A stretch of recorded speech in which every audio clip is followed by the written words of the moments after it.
So, where do I even begin? I guess it all started with the arguments, the usual stuff about money. I mean, every couple fights about finances, right? But with Alice, it wasn't just about not having enough. It was like she wanted more than I could ever give her. We were never poor, but we weren't exactly rolling in it either. I work a regular job. Nothing glamorous, but it pays the bills. Or at least it used to. Alice? She wanted the life we saw in those damn TV shows, fancy dinners, designer clothes, the whole thing. It wasn't like that when we first got together. She used to be, I don't know, normal. We had fun. But as time went on, it was like she was slowly morphing into someone else, someone I barely recognized. The fight started small, like why I couldn't afford to take her on vacation, or why we were still driving the same old car. But they escalated. There were nights where we would barely talk. And when we did, it was like she was just pissed off, and I was left feeling like I wasn't enough. And then one day, the arguments just stopped. At first, I thought it was a good thing, like maybe we'd turned a corner. But no, something felt off. Alice wasn't nagging me about money anymore, but she started coming home with stuff we definitely couldn't afford. The first thing was this designer handbag. I didn't even know the brand, but it screamed expensive. I asked her, "Where'd you get that?" She just waved it off, saying it was on sale. Practically a steal. It didn't sit right with me, but I let it go. I didn't want to start another fight, I was tired, man. Tired of the constant back and forth. But then there was more. Jewelry, a new phone, stuff that we just couldn't afford. Every time I questioned it, Alice had some excuse ready.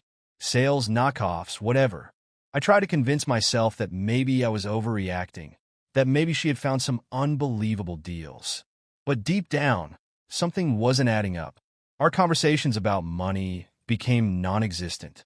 It was like the topic had vanished overnight. But I couldn't shake this weird feeling. I catch her glancing at her phone all the time, smiling at messages that I wasn't privy to. If I asked who it was, she'd say, just Suzanne or just a friend from work. She was brushing me off, dismissing me like I was some idiot who didn't know any better. It was subtle at first, the way she would turn her body away when she was texting or how her tone changed when she answered certain calls. I try not to make a big deal out of it. Maybe I was paranoid, I told myself. After all, our relationship wasn't exactly bad. It just wasn't the same. You tell yourself all kinds of things to avoid the truth, right?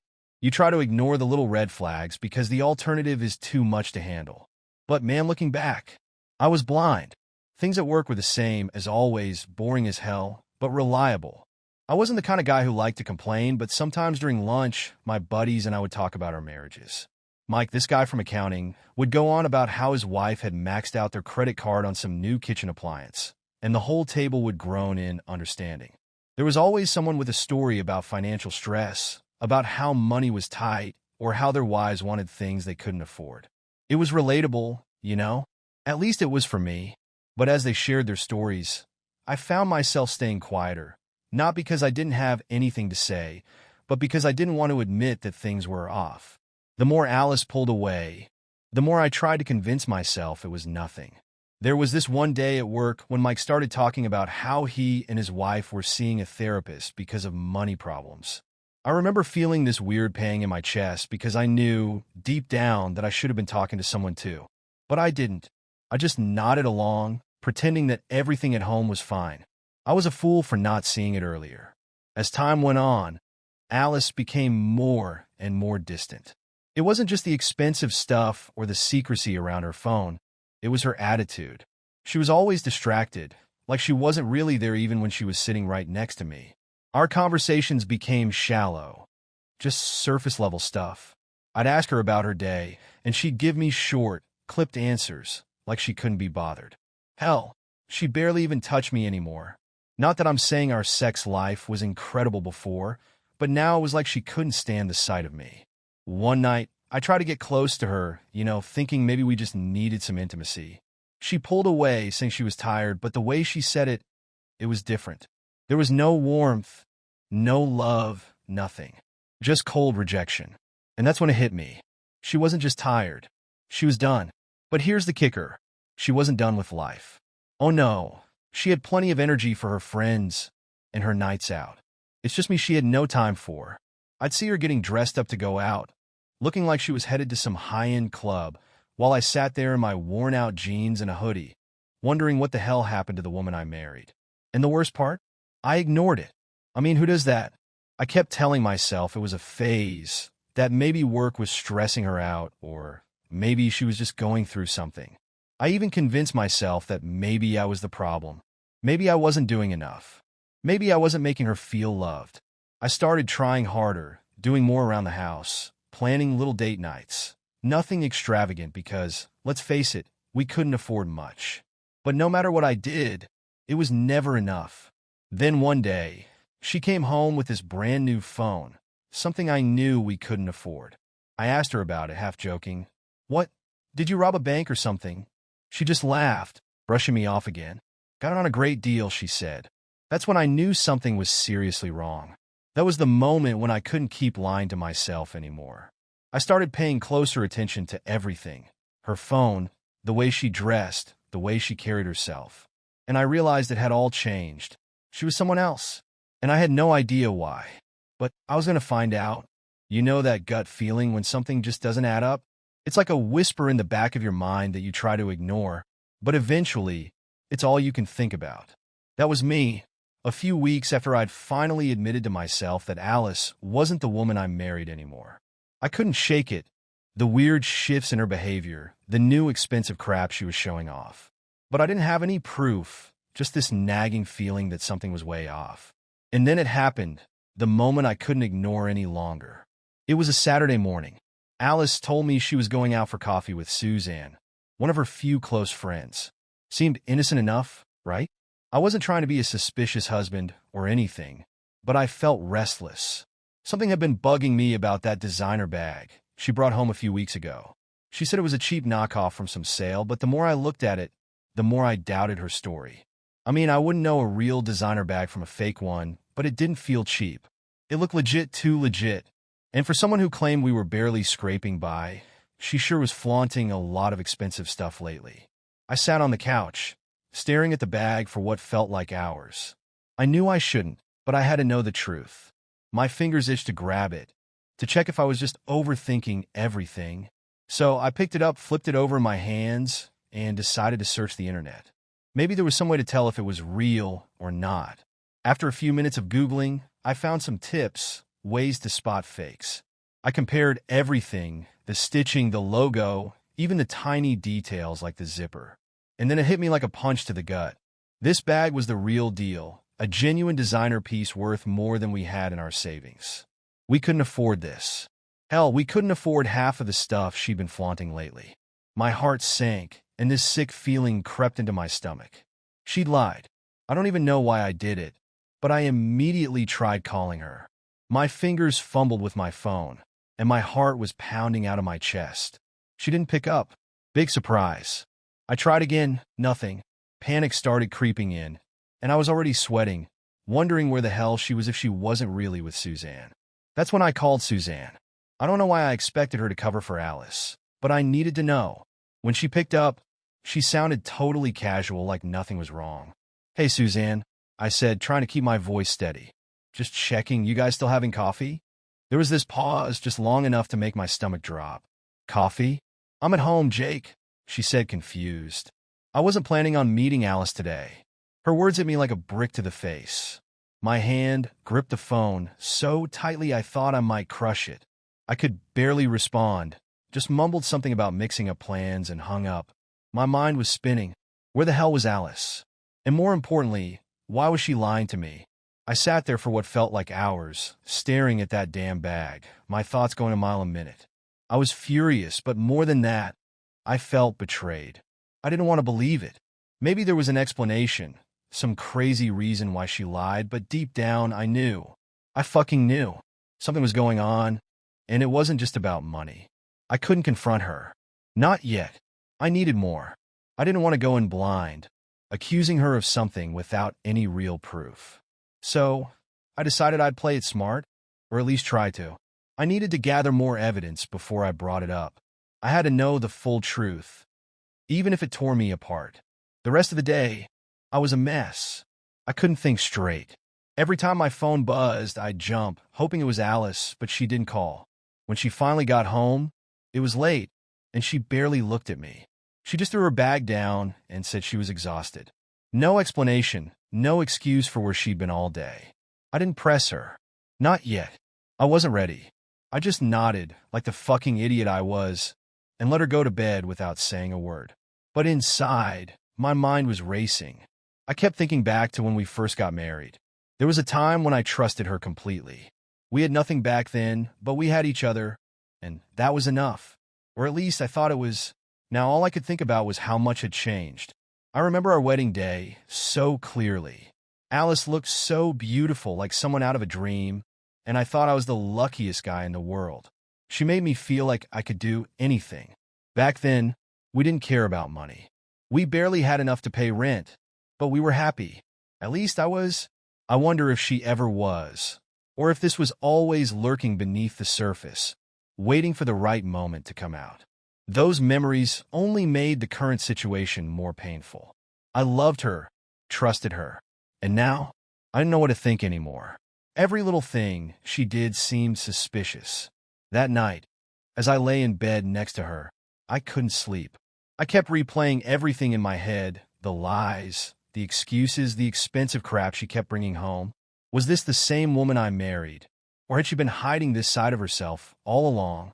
The next morning, she brought home another new phone. It was shiny, sleek, definitely not something we could afford. I stared at it like it was some kind of symbol, proof that I was right. She noticed me looking at it and just shrugged.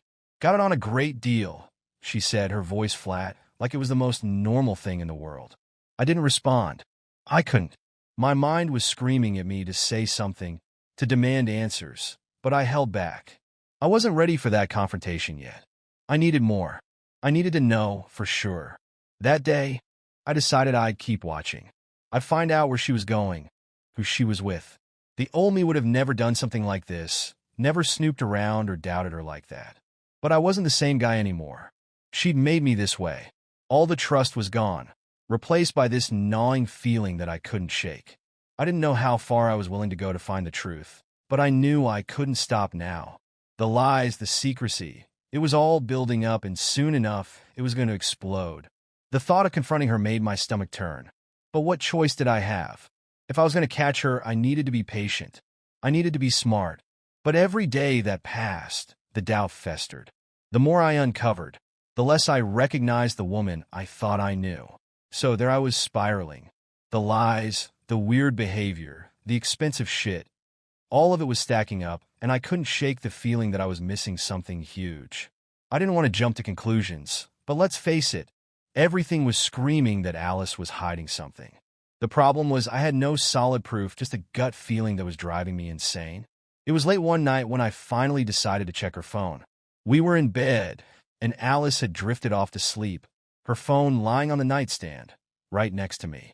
I felt like an asshole even thinking about going through it, but what choice did I have? She'd lied to me, more than once, and the whole thing about Susan, not meeting her for coffee, that had messed with my head for days. I needed to know. I reached over, my hand shaking, and grabbed her phone. The screen lit up, and my heart just about stopped. Locked. Not the usual passcode either. No, this was a new one. The one I'd known was gone just like that. My stomach churned as I stared at the screen. Why the hell would she change her password? There was only one reason, right? To keep me out. I put the phone down, trying not to let my frustration show. If I confronted her now, she'd have some excuse lined up. I was sure of it. She always did. Instead, I decided to play it smart, as much as it killed me to wait. I was going to follow her, see where she was really going, and figure out who the hell she was meeting. A few days later, I got my chance. Alice told me she was heading to work like usual, but I couldn't shake the feeling that something was off. It was the way she said it, too casual, too quick. So, instead of heading to my own job, I waited until she left. I stayed back far enough so she wouldn't notice, keeping my distance as she walked down the street. Normally, she'd head left toward the bus stop, but today, she turned right toward a taxi stand. That's when my heart started racing. Something was definitely up. She didn't even glance in the direction of her office. I ducked behind a tree, watching her climb into a taxi. My pulse was pounding in my ears, and my mind was a blur. I had two options. Let it go, pretend I didn't see it, or follow her and get the answers I needed. I don't know why I hesitated, but in that moment, it felt like everything in our marriage was riding on what I did next. I hailed the next cab I saw, barely able to keep my voice steady. "Follow that taxi," I told the driver, sounding like some cliché from a bad movie. The guy gave me a weird look but shrugged and pulled out onto the road. My heart was still hammering in my chest, my hands clenched in a fist as I watched Alice's taxi up ahead. As we drove, my mind went into overdrive. Where the hell was she going? What was she doing? And why did she need to lie about it? My thoughts spiraled, jumping from one horrible scenario to the next. Was she seeing someone else? Was she meeting some guy? Was I losing my mind? The cab followed her through the city, weaving through streets I barely recognized. And then, after what felt like hours, but was probably only about 10 minutes, her taxi stopped in front of a building. I didn't recognize the place at all. Some nondescript office building that looked run down, the kind of place you wouldn't glance at twice. My chest tightened as I watched Alice step out of the taxi and walk toward the entrance. She didn't hesitate, didn't even look around.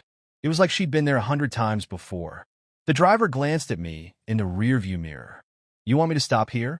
"Yeah," I muttered, barely able to get the word out. I threw some cash at him and got out, keeping my distance as I watched Alice disappear into the building. My legs felt like lead, but I followed her, staying just far enough behind that she wouldn't see me if she looked back. I stood across the street, my mind racing as I tried to piece everything together. What was she doing here?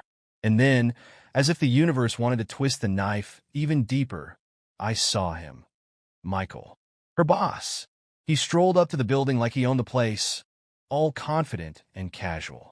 I'd never liked the guy, but I sure as hell didn't expect to see him here. My stomach twisted into knots as I watched him walk in, right after Alice. I didn't know what to do. Part of me wanted to storm in there and confront them both, but I couldn't. I needed more. I needed to be sure. So I waited. I waited for what felt like hours, standing there like an idiot, hoping for some kind of explanation that didn't involve the worst-case scenario. But deep down, I already knew. I stayed long enough to know that neither of them was coming out anytime soon.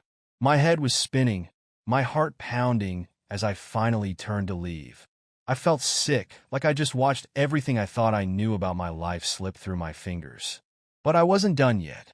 I needed more proof before I made any moves. A few days later, I ran into one of Alice's old co-workers, a woman named Lisa, at the grocery store. I didn't plan on asking about Alice, but when we got to talking, it just slipped out. "Hey, how's work going for Alice? I haven't seen much of her lately." Lisa looked at me, confused. "Alice? She hasn't worked there for months. I thought she told you." My blood ran cold. My stomach dropped. She hadn't worked there for months? I could barely manage a reply, something lame like, "Oh, right, must have slipped her mind." But inside, I was screaming. Months? She'd been lying about work for months? As I left the store, my head was spinning. What the hell had she been doing all that time? If she wasn't at work, where was she? What the hell was going on? Everything started to click into place, the designer bags, the expensive crap, the secret meetings. Alice had been living a double life, and I had been too blind to see it. I walked around aimlessly after that, trying to clear my head. I watched other couples, people holding hands, laughing, going about their day like everything was fine. And all I could think about was how isolated I felt, how completely alone I was in this mess. I wanted to scream, to confront her right then and there, but I couldn't. Not yet. I needed more. The lies had been building up for months, maybe even years, and I was only just starting to uncover the truth. I didn't want to believe it, but there was no denying it now. Alice wasn't just hiding things from me. She was living an entirely different life right under my nose.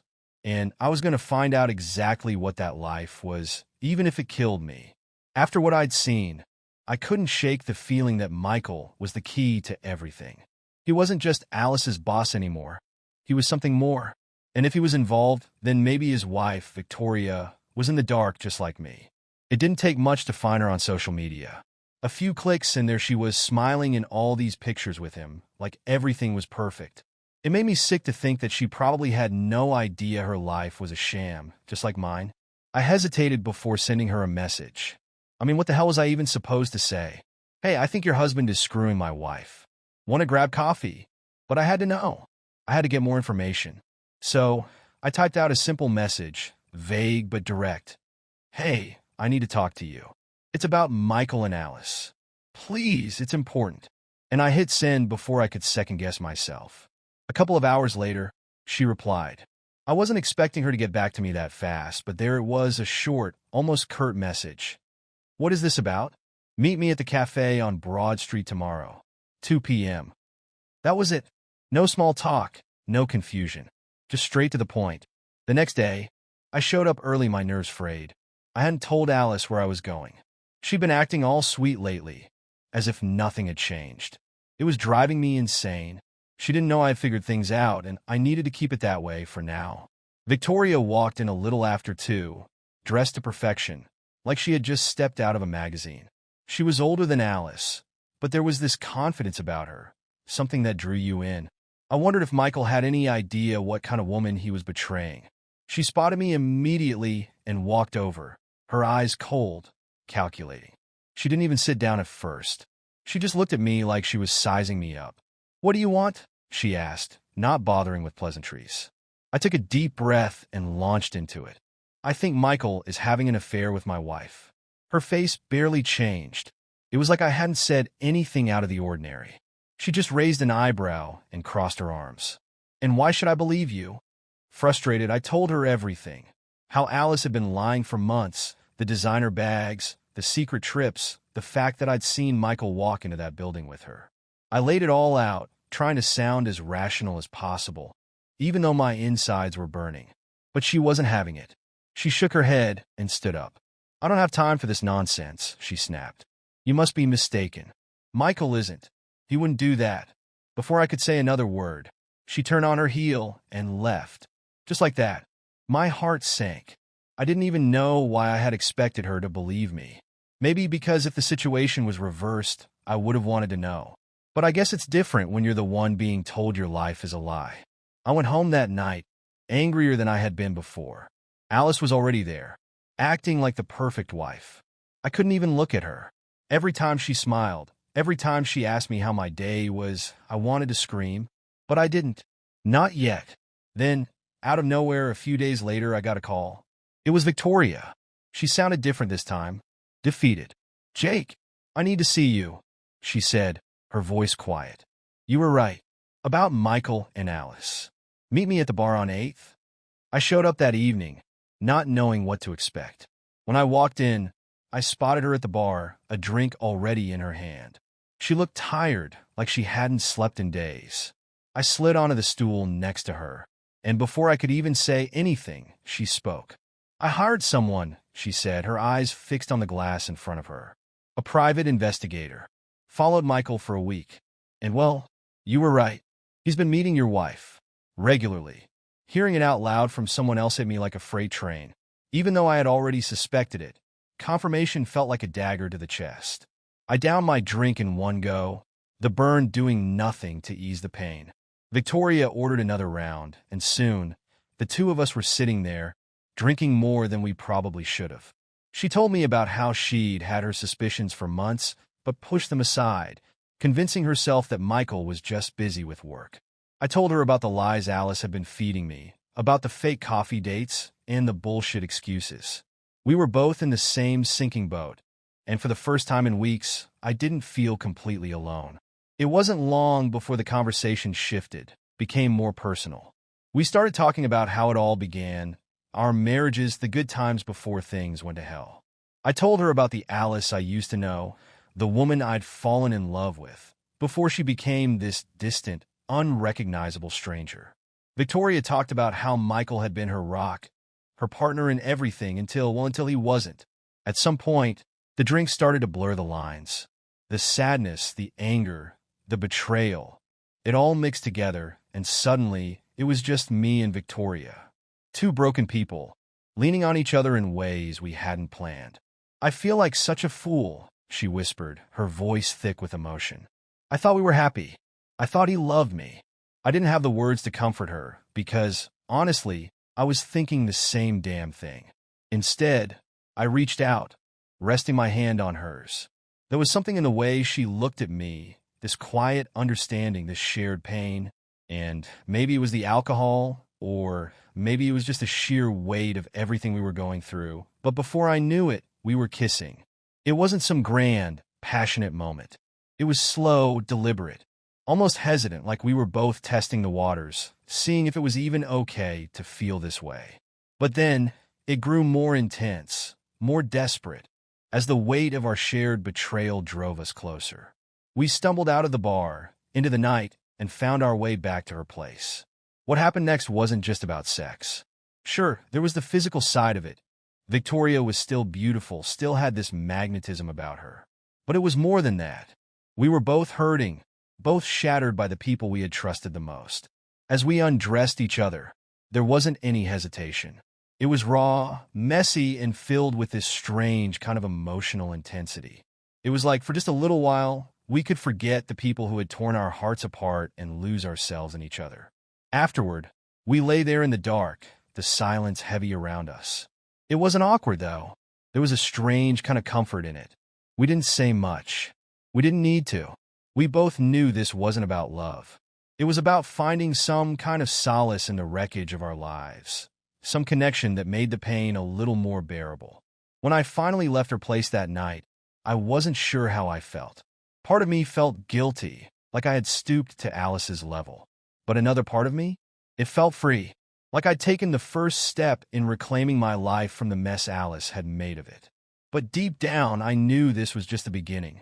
I woke up the next morning in a haze, the weight of everything that had happened settling into my bones. The night with Victoria wasn't something I regretted, but it wasn't something I could dwell on either. It had been an escape, a way to release some of the pent-up anger and pain that had been eating at me for months. But now, I had to face reality, and reality was Alice. Victoria and I didn't talk much after that night. Not right away, but before I left her place, she dropped a bombshell on me. She didn't just want to leave Michael. She wanted to destroy him. Apparently, his whole business, everything he had, was built on her family's money. Without her, he was nothing, and she planned on making sure he ended up with exactly that. Nothing. I couldn't lie. The thought of watching Michael lose everything, it gave me a sick sort of satisfaction. But I had my own mess to deal with first. I had to confront Alice, and I wasn't sure how it was going to go down. When I got home, Alice was sitting on the couch, scrolling through her phone like nothing had changed. She didn't even look up when I walked in, didn't acknowledge me at all. It pissed me off more than it should have. I stood there for a moment, just staring at her, wondering how the hell I'd ended up here, married to a woman who clearly didn't give a damn about me anymore. "I know about the affair," I said, my voice cold, cutting through the silence. Alice's head snapped up, her eyes narrowing as she finally looked at me. But instead of the guilt or fear I expected to see, there was something else, amusement. She smirked, like this was all some kind of joke. "Oh, do you?" she said, her voice dripping with sarcasm. "Took you long enough." That was it. That smirk, that mocking tone, I couldn't take it anymore. "I'm filing for divorce," I said, my voice steady even though my heart was racing. "We're done." I expected her to get angry, maybe even a little upset. But instead, she laughed. She actually laughed. "You think I care?" she sneered, standing up and crossing her arms. "You think I need you?" Her eyes flickered with a dangerous confidence that made my skin crawl. "Michael will take care of me. He's got more money than you'll ever have. I won't even notice you're gone." My blood was boiling. I wanted to scream at her, tell her how delusional she was, how she was throwing everything away for a man who didn't give a shit about her. But instead, I just stood there, watching her gloat, knowing something she didn't. I kept my mouth shut, waiting for the moment when reality would hit her, when her little fantasy with Michael would come crashing down around her. And it did, so much faster than either of us expected. Victoria wasn't messing around. She'd been planning this for a while, and now that she had proof of Michael's affair, she moved quickly. Over the next few weeks, I watched it all unravel. Michael's business started to tank. It was subtle at first, rumors about bad deals, suppliers pulling out, clients suddenly ghosting him. But it wasn't long before things went from bad to worse. Alice, of course, had no idea what was going on. She was still parading around with her new phone, her designer bags, acting like she was untouchable. Every time I saw her, I had to fight the urge to throw it all in her face, to tell her that Michael wasn't going to save her. But I waited. I wanted her to feel the full impact when it hit. It didn't take long. One night, she came home, her face pale, her confidence gone. She looked like she'd seen a ghost. "What's wrong?" I asked, trying to keep the smirk off my face. She didn't answer right away, just sat down on the couch and buried her face in her hands. After a few moments, she looked up, her eyes wide with panic. "Michael's business it's going under," she whispered, her voice shaking. "He says he's lost everything. He doesn't know what to do." I couldn't help it. I laughed. It wasn't a kind laugh either. It was cold, bitter, and filled with the satisfaction I'd been craving for months. "Guess he's not the savior you thought he was," I said, my voice dripping with venom. Alice stared at me, her mouth open in shock. She didn't know what to say. For the first time in a long time, she looked lost, like she didn't have a plan, didn't have anyone to lean on. "I thought," she stammered, her eyes welling up with tears. "I thought You thought wrong," I snapped, cutting her off. "You threw away everything for him, and now he's got nothing. And so do you." That was the moment it all came crashing down for her. The reality that she'd left me, mocked me, for a man who couldn't even keep his own life together. Her tears started to fall, and for a split second I almost felt bad. Almost. But then I remembered all the lies, the sneaking around, the months of humiliation, and any sympathy I might have had disappeared. "I'm leaving," I said, grabbing my jacket. "And when I come back, I want you gone. I don't care where you go, but you're not staying here." She didn't say anything. She just sat there, sobbing quietly as I walked out the door. Meanwhile, Victoria was wrapping up her end of the deal. She left Michael, stripped him of every asset she could. I don't know the details, but whatever she did, it worked. Michael lost everything, his business, his house, his savings. He was left with nothing but the clothes on his back. And without Victoria's money, there was no way he could recover. I heard through the grapevine that he tried to make things work with Alice for a while, but it didn't last long. The minute he realized he couldn't support her lifestyle, he bailed. Left her with nothing, just like Victoria had left him. The last I heard, Alice was living in some shitty apartment, trying to scrape by on her own. She called me a few times, begging for help, but I didn't answer. Why would I? She'd made her choice, and now she had to live with it. I couldn't say I was happy, exactly, but I wasn't broken anymore. Watching Alice's life fall apart didn't fix everything, but it sure as hell felt like karma was finally catching up. I wasn't surprised when Alice started reaching out after Michael left her. At first, it was just calls. Then she started showing up at the house, looking desperate. One evening, she was sitting on the porch when I got home. She looked rough, like all the confidence had drained out of her. "Jake, can we talk?" she asked, her voice shaking. I stood there for a moment, then simply said, "I don't know what you want, Alice. There's nothing left to talk about." She blinked, trying to hold back tears. "I made a mistake," she whispered. "Michael, I thought." "You thought wrong," I cut in. "I'm filing for divorce, and I don't care where you go, but you're not staying here." For a moment, she tried to manipulate me, pleading that she still loved me, that we could fix things. But I'd had enough. I saw through her now. "You don't need me, remember? Go find someone else to support you." And that was it. I walked past her, leaving her behind, along with the years of toxicity she'd forced on me. After she was gone, I started focusing on what I wanted for the first time in years.